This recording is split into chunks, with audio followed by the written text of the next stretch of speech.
ole tuna ka ron soi turi apoi mo me a in lo ngai thlat suak ram don nia hei sikle sa in thlak hun lai nia dam lo na ta me a in tina ani poi ni ve thawang hei ke phei chu tura pe ngala nuam sam vak lo ni hei hi thosi se wa kan tia thosi se wang body thei thawa ni lo thei tho boka thosi le kha zar thashim shimila din ba ka hei artui plate hi mu thiri lamo mu to na te khan ka teng kha thosi khanan lau ve a invent dan vak yom lawa ma se ati dam dan te enkol dan te chu om ve ai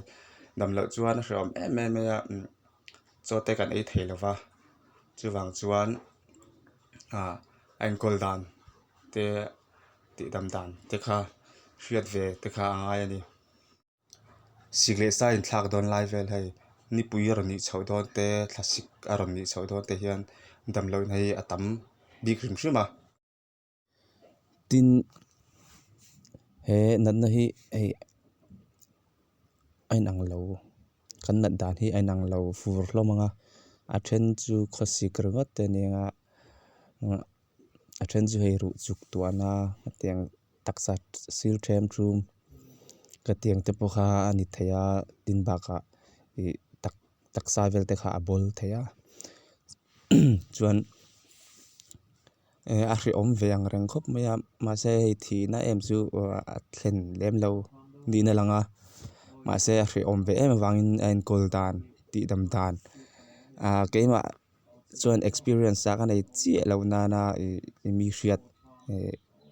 mi thiam zo ke ni aya hrezok ayu pa te hrezok soidan chuan hei thingfang hmana in hrevanga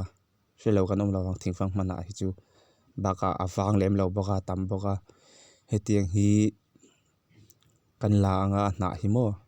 kan silfai nga kan chuma khami tui kha in turani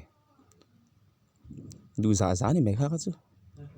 in tam bak ponga angai melo no khat vel chu tok le kang kha in lo in don nia khati song kha ni ri phot mai se ka thil soi te kha alo zom tho in tum don nia chuan hei soile soi nu ka channel hi ala te nawa mi lo subscribe ve zelu la thil tha tak tak ron da zel ka tum don nia chuan hei man ro tha te ka nei lem lowa du angin video to po alo mu dom lo lo chang kang lo mai theya ma se ka tiang kha mi lo ththi mula en dan kha mi lo thiam sak ve ram ton ni ti kha ka ron soi du ni tuna ta chuan in zawain ang tha mu tui vek ule